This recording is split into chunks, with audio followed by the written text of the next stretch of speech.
In Bangladesh, tensions have reached a boiling point as student protests intensify over the government's quota system for job reservations.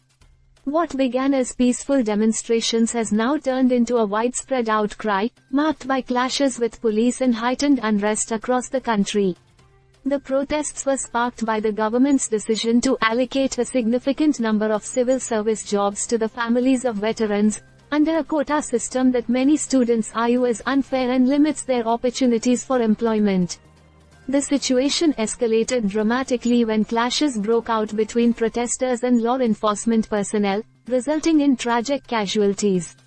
According to reports, at least 16 people have lost their lives in the violence so far. The clashes have been particularly intense in urban centers, where protesters have attempted to enforce a complete shutdown of activities, paralyzing normal life and business operations. In response to the unrest, Prime Minister Sheikh Hasina appealed for calm, urging protesters to cease their actions and engage in dialogue instead. However, her calls have not quelled the anger on the streets, with demonstrators intensifying their demands for a complete overhaul of the quota system.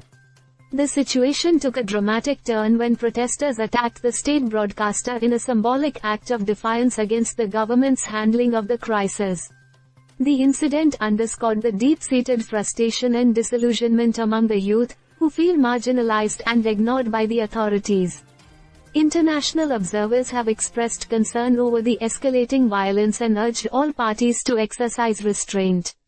The United States, through its official channels, voiced support for peaceful dialogue and called on the Bangladeshi government to address the grievances of the protesters in a constructive manner.